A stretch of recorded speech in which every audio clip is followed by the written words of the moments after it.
Welcome to Ball and Ballers.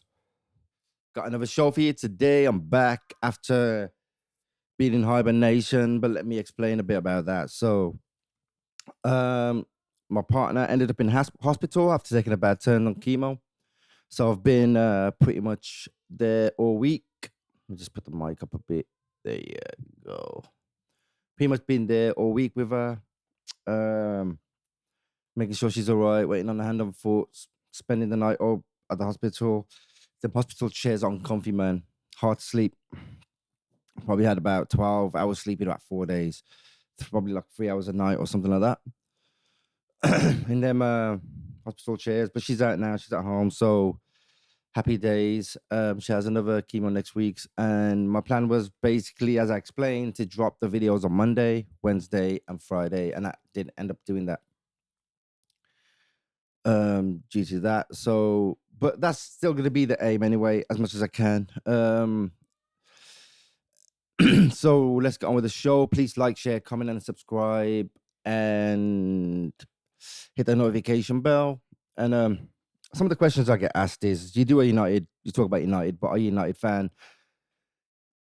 Do you actually go to the games? Are you an armchair fan? And this is a picture I took when I was at Old Trafford after a game. I think it was a Palace. I've got more of these. I've got loads. I just take pictures on my phone when I'm there. But we could turn around and say, yeah, but that could be anybody. That could you could have just got the picture from anywhere. Okay, that's fine. What about this one? This was in the paper. I think it was Manchester Evening News.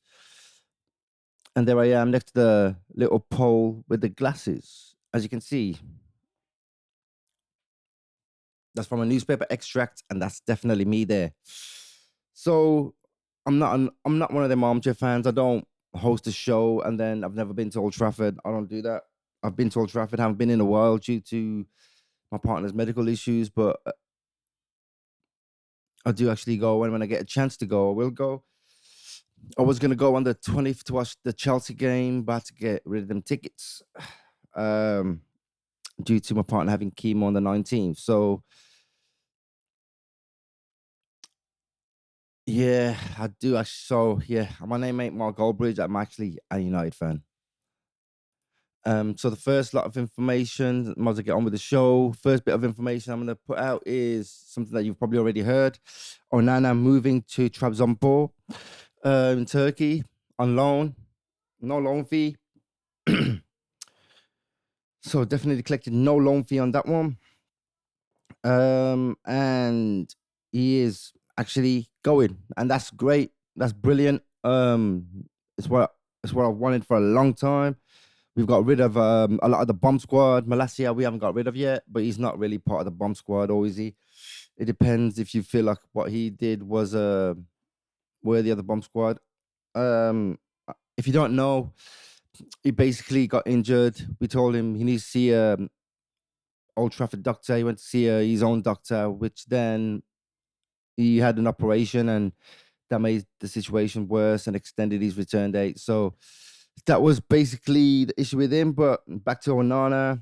Yeah, it's with that a fee or an option to buy. So he will be coming back in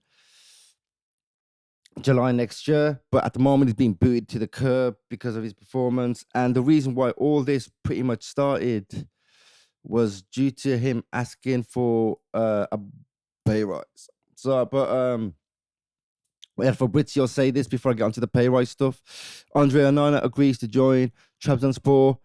Loan deal from Man United. Deal in place between clubs as revealed yesterday, as Onana has now accepted and agreed to the move. Contracts are signed on player side. Trabzonspor have agreed a loan until June 2026. No option to buy clause or loan fee as part of the deal. Straight loan for 1 year. So that's how much we really wanted to get rid of him. And the thing is, though, if rumors come out that he's had a pay rise on the move, Trabzonspor are paying him more for him to move over there. I don't know where Turkey get the money from, but he seems to have bloody landed on his feet. All the mistakes he made, and he still goes and gets a pay rise. But that's the reason this all started in the first place. He came in after the summer, asked Ruben Amorim for a pay rise, and because he had the 25%, discount on his wages due to not qualifying for the Champions League, but we didn't qualify because of you. It was your fault why we didn't qualify. So you have the cheek to come in and ask for a pay rise.